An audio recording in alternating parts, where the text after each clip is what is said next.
I'm just thinking before I kind of move into reflection a bit, I just for some reason was feeling compelled to say a little bit, because some of the things I've been contemplating and thinking about are, things that I think of to help inspire myself, and sometimes use some of the teachings from the scriptures and some of the language that's used to describe just certain aspects of experience, and all the way from the very basic and mundane to the realization of the end of the path.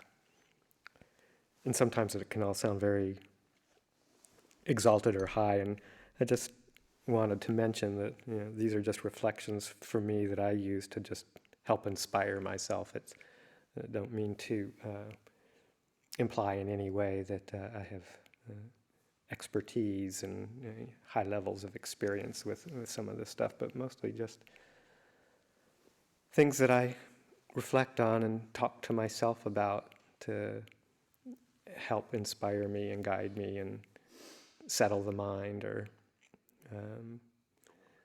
at least create a sense of what's possible. So what you hear is just this kind of, just a bunch of things that the way I operate, go through my own reflections, is just for my own practice. And so we're put into the position sometimes as a senior monk to just say the same thing that's going on in our minds.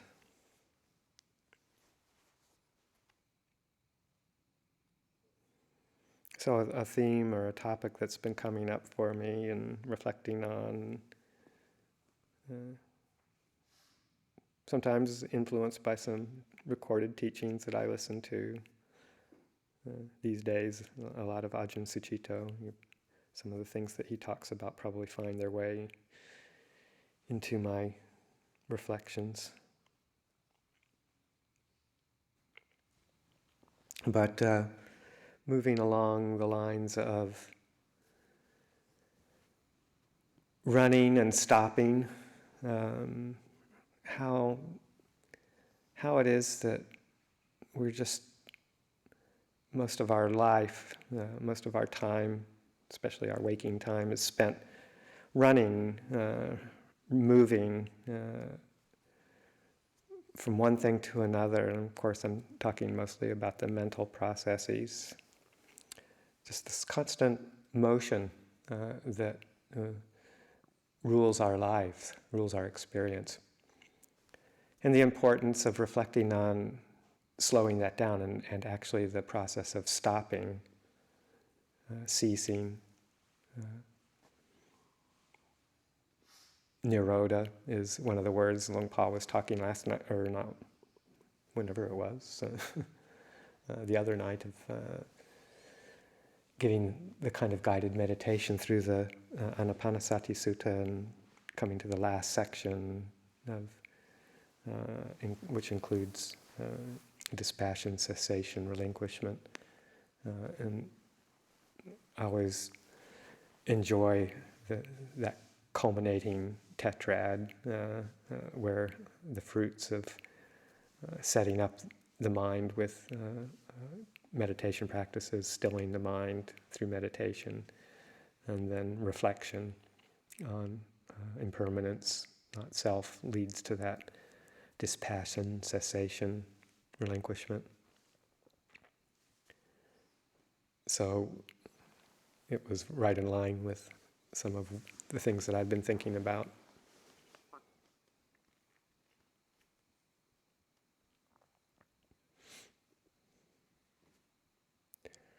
Stopping, the idea of stopping the constant motion comes up in so many different ways.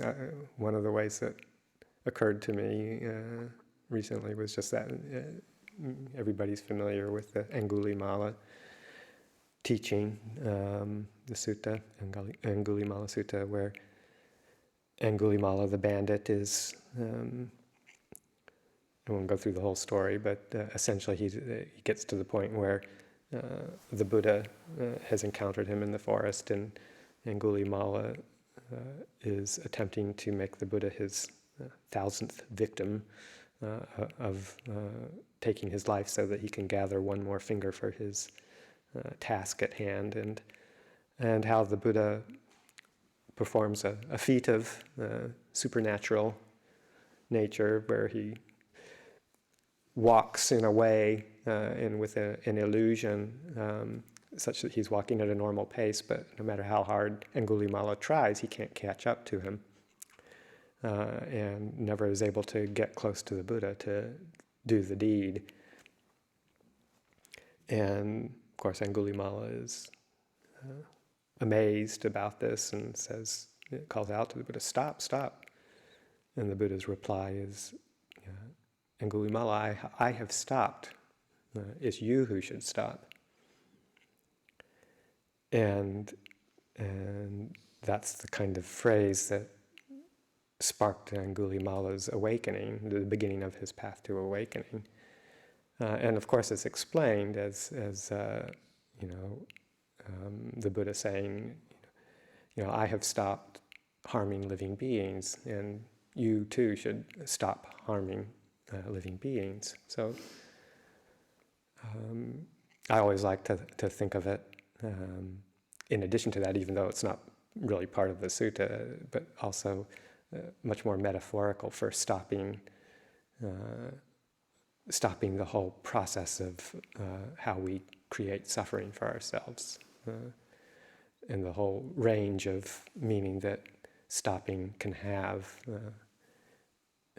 Dukkha nirodha, the cessation of dukkha, the cessation of becoming bhava nirodha, and the implications that has, that the Buddha's not only saying stop harming living beings, but that he himself has stopped this whole process of the creation of suffering, the becoming urge, the creation of self, the creation of dukkha, encouraging Angulimala to do the same.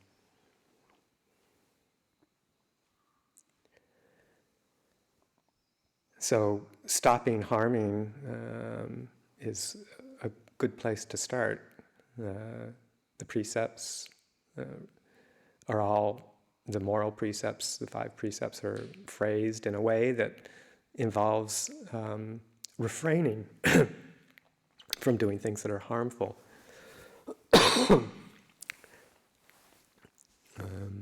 Such as refraining from killing living beings, refraining from stealing, taking things which aren't given, refraining from sexual misconduct, stopping the process of lying, stopping harsh speech in the wholesome courses of action, stopping the taking of intoxicants. So it's all phrased in that way of stopping, ceasing things. So these are ways that we can stop this process of harming. And there's so many ways that we just keep on running through the motion of the mind. We're always running away from many things, find ourselves running away from all the difficulties of life, the hard things, the tough spots. We wish we didn't have to encounter them, and oftentimes we find ourselves running away as best we can to avoid these things. But as the saying goes, you can run, but you can't hide. And the difficulties and the problems, the gnarly issues, the things that we don't want to have to deal with, as much as we run away, they catch up to us in one way or another. And so sometimes we just have to stop that running and turn around and say, okay, I have to face this and look at it squarely and honestly. Sometimes it's with our situation in life, where we find ourselves.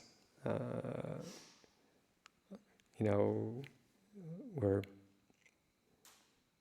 I think sometimes like about the whole taking on monastic training, there's always this sense when you're considering, if you're somebody who's considering taking up monastic training, you're kind of on the outside wanting to get in. And if you're taking up the monastic training and you're having difficulties and frustrations, you're on the inside wanting to get out. Or you're in a difficult job situation and all you want to do is change the venue, change the place where you're employed, move on to something else, or you're having difficulties in a relationship, and it's, thoughts of separation, divorce, or I want to get out, or you're not in a relationship, and your thoughts are consumed with how can I get into one. So there's this constant trying to seek or trying to run away from the difficult things by running into something else.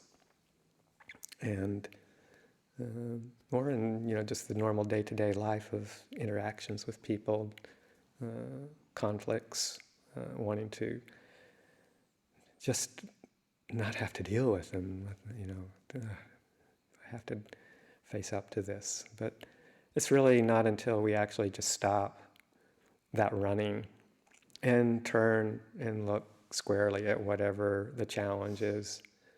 What's happening here, right now? What am I experiencing right here, right now?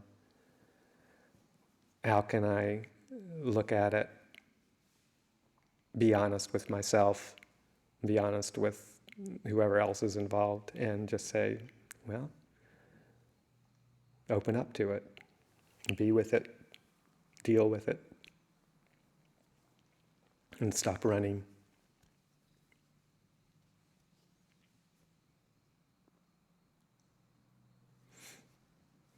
Or things like just dealing with running away from the reality of having a human body. Sometimes you see that happening, just avoiding the inevitable old age, sickness, and death that's part of this human body experience. I was just looking at a magazine this evening and noticing, and you can see this, all around us, this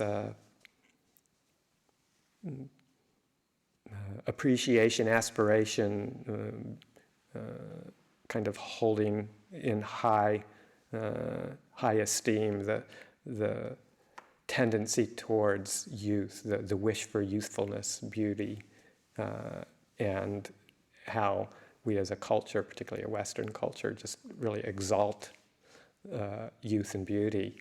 And even when everything in front of us is telling us that it's going in a downhill slide as we get older and turn gray and wrinkled. You see these. I was looking at this photo of this, probably a person in her 60s, at least 70s. I'm not quite sure how old, and just the attempt through makeup and dress and adornments, things like that, of just trying to present this image of youth and attractiveness in a 60 or 70-year-old body. It just, and you see that, in magazines, not just women's magazines, but appearances of men trying to maintain their muscle structure underneath sagging skin, and just the whole denial of the fact that bodies get old, they start to deteriorate, they start to sag, and how we just want to desperately pretend that that's not the case. And all the attending problems with sickness, and of course then the big denial, the big D of denial of death. It's in this culture, it's something that we just don't deal with. very much, except if you're in a Buddhist monastery. Make that an act of reflection. But just looking around, the magazines, the media, all just running away from that, running away from the reality of human existence, human body.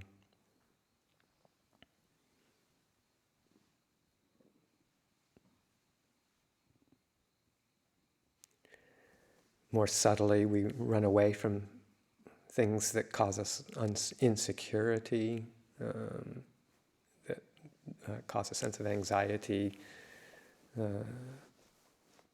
and we always running towards trying to stabilize our perception of the world, to create routines that give us a sense of security, running away from that very uncomfortable sense of, I'm out of control, this is out of control. And so we have our habits, our routines, and just how much time we spend seeking to prop that up. I mean, of course we have our daily routines here in the monastery because it'd be chaos if everybody were following their own. So you have your set times for morning and evening puja, your set times for the meal. We follow a schedule. It's all quite predictable. We sit in the same place in order of seniority, although that changes as seniority changes. But there's a fairly predictable routine to keep us just functioning. But how we become dependent on that for a sense of continuity, for a sense of stability in how our routine, how our lives go. And when it changes, it doesn't feel right. So oftentimes the senior monk will purposely interrupt the routine, change the routine, do something different just to keep us on our toes. But just watching that tendency to move back into the familiar. I mean, I even notice, you just notice that in even funny little ways. It's like I was just noticing a week or two ago that, I always hone it after breakfast, during the breakfast cleanup. I hone in on the place where there's the soapy water for the dishes. That's my spot for cleaning breakfast dishes. And last week or the week before, Tansu Hajo was standing there starting it because I came in a little bit late, and I thought, he's in my spot. That's my job. And then I realized, cross-train here a little bit, do some drying. It's great. And I enjoyed it very much. And immediately went back to washing my dishes the next time. But just to watch that habit of mind, looking for familiarity, even in little ways, much less the big ways that we do that. Some people get so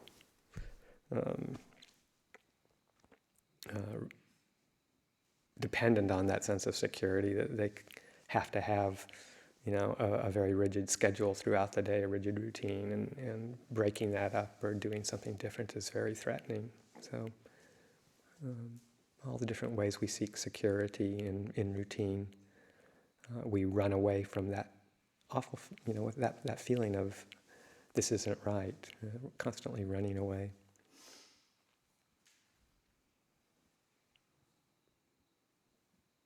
I was talking with someone about traveling in India, and if you really want a challenge to that sense of routine, traveling in India is a good way to do that.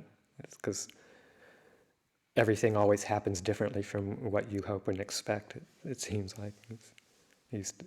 After some weeks of traveling there for the first time, I realized that the only way to survive was just to realize that Mother India has some sort of plan for you, and it's your duty to try and open up to it rather than follow your own.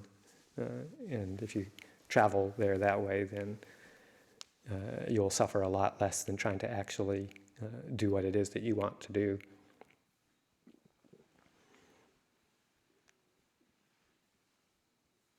There's a story along those lines. An old lay friend supporter of ours, I think that was, if I'm remembering right, he was traveling in India once and, realizing that at the time to take a flight, the lines are in the airport to check in are always impossibly long. And one needs to be really there well ahead of time because it's always, mildly, if not majorly chaotic with, the Westerners trying to stand in a very orderly queue in a very orderly line and go one at a time up, and everybody else crowding up at the front of the desk and jumping the queue, and just everything possible that could go wrong going wrong. So always making sure to give oneself plenty of time before checking in and catching a flight, and he did that. And as is usual and as he expected, there was the chaos and the long lines and maybe even longer than usual, but he had allowed himself plenty of time, feeling confident that he would make it up there in time. And I can't remember exactly how much in advance he finally got up to the front and was checking in, but he was clearly at least a half an hour, 45 minutes ahead of schedule and feeling quite secure and confident. And he got up to check in, and the ticket agent or the reservation agent up there said, "Well, I'm sorry, sir, you have missed your flight." And he said, "What?" He said, it's not due for 30 or 45 minutes to leave. How could I have missed my flight?" And he said, "Well, your flight was preponed."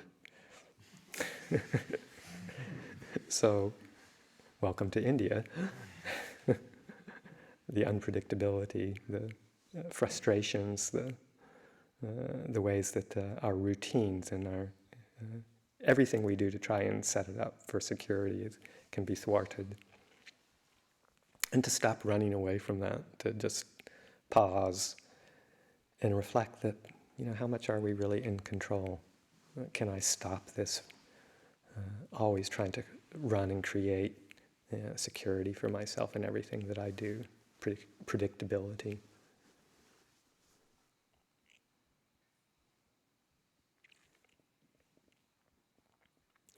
We run a lot towards security in our views and our opinions, our mental constructs, our intellect, ideas, thoughts.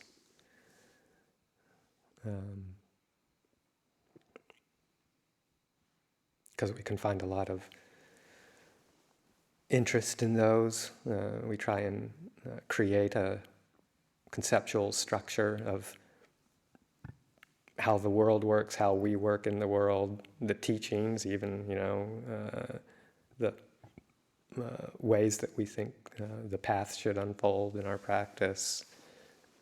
There's all sorts of paradigms based on our views and our opinions that we think are, the right model for how to operate in the world, how to operate within our meditation practice, you name it. And we constantly are moving to create a, kind of an intellectual, conceptual structure that supports the way we think things should be.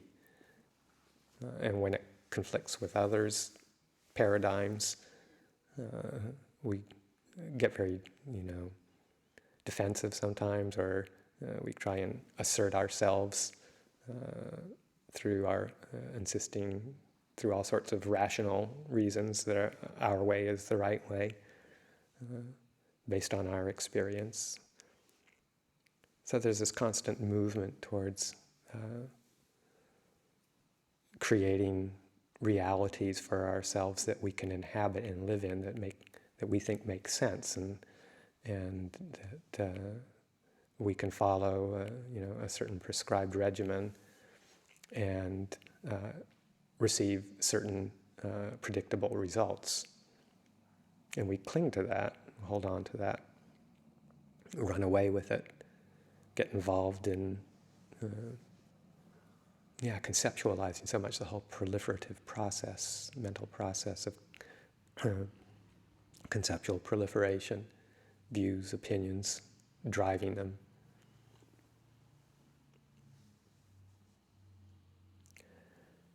and occasionally experience when they stop and they cease, and giving that whole process of creating a mental world, giving that a break, just resting, stopping.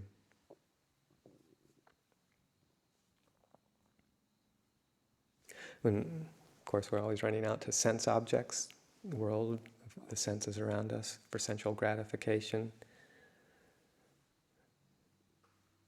looking for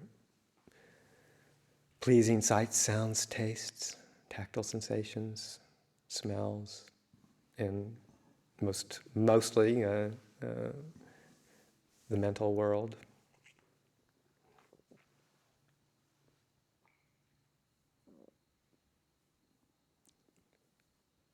The realm of gratification is this constant motion of movement, the constant motion of running towards seeking the pleasant, avoiding the unpleasant. And I remember the intensity, before I was, well before I was a monk in my 20s, the intensity with which I would pursue making the most of my weekend days, the different things that I would cram into a Saturday to, make the most of life after a week of work, and really wanting to maximize the pleasurable things I could get into a single day. Sort of along the lines of I remember an old movie that the heroine of the movie, she was of the opinion, kind of a materialist hedonist, sort of like life is a banquet and most poor suckers are starving to death. So do everything you can to maximize your pleasure. So like the ideal day, a day well spent on the weekend would involve getting up and making a nice breakfast and putting the bicycle on the car on a nice summer day, and going out and bringing a good lunch, and having a beautiful bicycle ride with friends, and coming back after that in the mid-afternoon, popping into the shower. In the early days, coming out and having a beer, propping up my feet, some chips and salsa, cramming everything in every sense base full with something that I could give some pleasure to, and it's either the same set of friends or a different set, going out for, a dinner at a hole-in-the-wall favorite place in town, and then, finishing that up and catching the 9 o'clock movie, and then, maybe if there was any energy or steam left, going out for coffee afterwards, and coming home and collapsing into, annihilation of sleep from exhaustion. But in a sense that, if you didn't do that on a Saturday, then you were wasting your time. So this was like an auspicious day, a day well spent.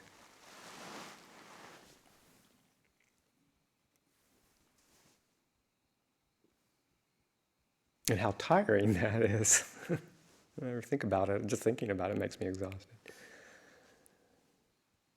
It took quite a few years, though, to realize that this was not the road to Nibbana.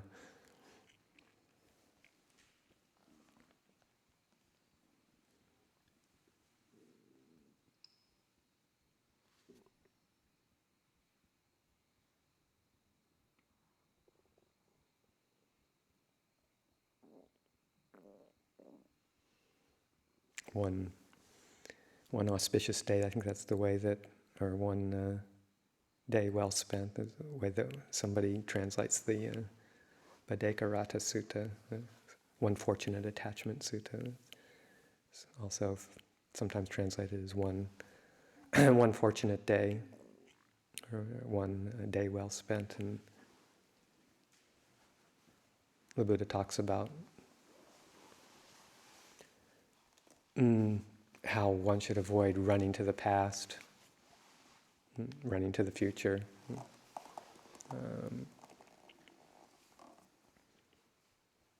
because the past is already gone. The future isn't predictable. It's just a projection in our minds. The past is just a memory. The future is just a projection. To stop running into the past and into the future, and to just be in the present, but not kind of like being, not kind of like the living for the moment kind of present, where you're going to do what I was just describing, like trying to cram yourself full of every present moment pleasant experience in the sensual realm, but more to see with mindfulness every present moment as it arises and passes away. But also, he describes not just that process of being in the present moment, like people get involved with or get confused about that whole choiceless awareness mode. Well, I'll just be in the present and watch everything arise and everything pass away, and with whatever comes up, without any discernment or discrimination. But that's not it, because he also talks about how can you be invincible in the present moment. And one is invincible in the present moment by seeing that form is not self, seeing that feeling is not self, seeing that perception, mental formations, consciousness are not self. That's how one is invincible in this present moment. So we actually have to be not just here in the moment, but really reflecting and considering and developing our insight into the nature of things, the reality of things, to be really free. So we learn to,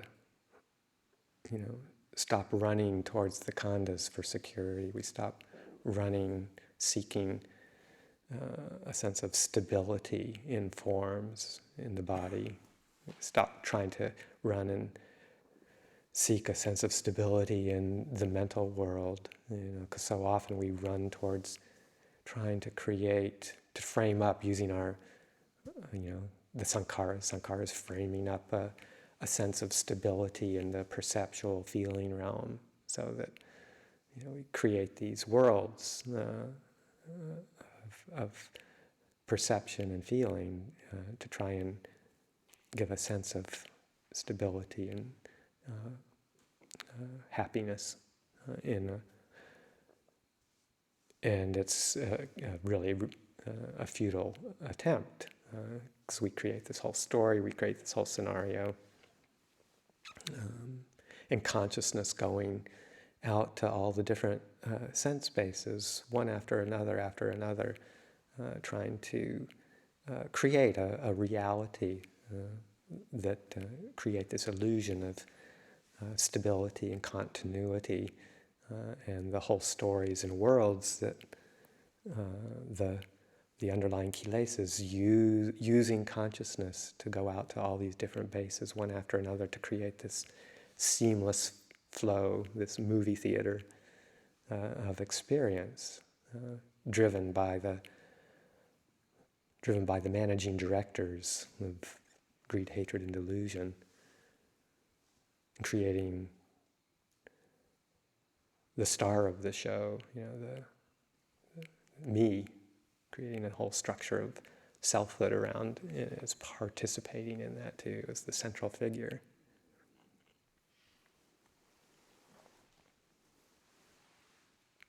So it's this constant movement in that realm too, the becoming mode.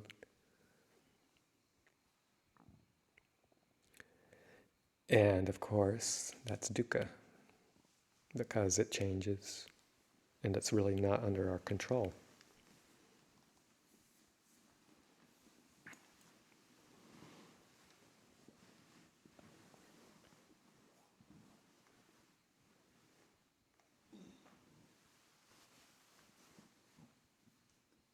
So this whole, framing up of our experience, and this, the kilesas firmly in charge, firmly creating a sense of self within that. This is the big thing to stop doing. there's the form of consciousness that the Buddha talks about that doesn't do that anymore, that stops running out to all the sense bases, that stops weaving the illusion, weaving the story, the consciousness, vinyanang anidasanang, we were talking about that the other day. Consciousness that doesn't, that through insight and through the development of clear understanding of the process of how dukkha is created and how it's stopped, through clear understanding of that, and the desire, the aspiration to stop doing that, then there's a way that consciousness can just cease doing that and stop that outward movement towards its creation of the world for us, the world of our own experience. And anidasanang, nidasanang, has different ways, I think, of being translated. Anidasanang meaning without, like nidasanang, sometimes it's translated as like a feature or a sign, or I kind of like the word, manifesting. So anidasanang, and signless, featureless, non-manifesting. Non-manifesting sounds good. Ajahn Jeff uses the word consciousness that doesn't land anywhere. Consciousness without surface, sometimes it's said. So that when that tendency to want to move out, to create, to pursue, to run, stops, then consciousness doesn't go out and land and create. It just stops doing that. It's not annihilation, but it stops its landing, proliferating, creating, developing, and just becomes pure and non-reactive.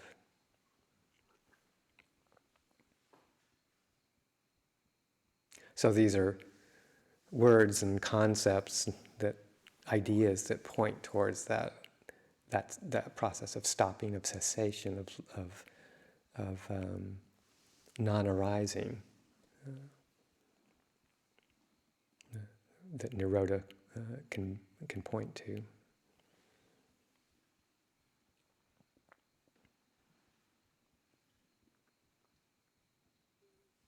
And the real ceasing, the culmination of ceasing nirodha, when we see all of the processes going on that drive us on and on and on, and we have enough insight into it, and to realize that it's endless unless we stop doing it. And that sense of it's so important for disenchantment and dispassion. There has to be that, not just an intellectual wish or a plan to be able to experience this ceasing, but just sort of the emotional realization that enough is enough. This is exhausting, and I've been doing it for eons. And it's time to stop doing that. It's time to stop. There has to be that deep emotional sense of the vastness of it and the endlessness of it, unless we do something about it to just relax and let it go. And once that is done at a deep level, then the opportunity, the potential is to completely let this process of cessation or of non-arising come into our experience. It's through letting go, though. It's not through attaining.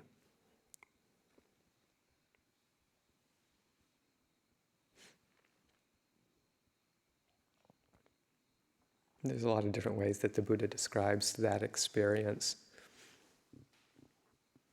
Some of the ones that I find useful to just recite in my own mind to help calm and still and inspire. Ones like, this is peaceful, this is sublime, the stilling of all formations. The relinquishment of the bases for attachment. The destruction of craving, dispassion, cessation, nibbana.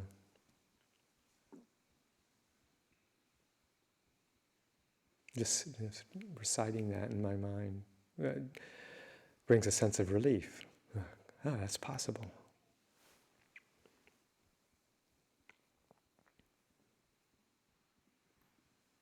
Another favorite of mine is Upasaka-gi, describing this process as an inward staying, unentangled knowing, all outward going knowing cast aside.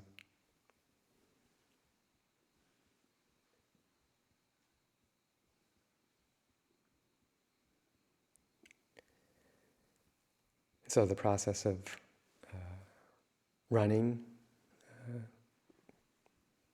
constantly, constant motion, never wanting to let things settle is dukkha. And the letting go of that, the movement towards just stopping through meditation, through insight, through relinquishment, is the potential for great peace.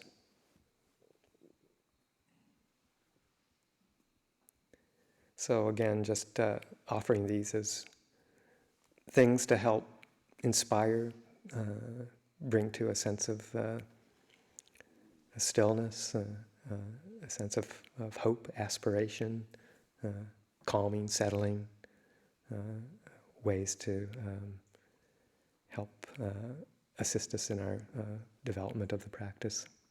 Leave that for this evening.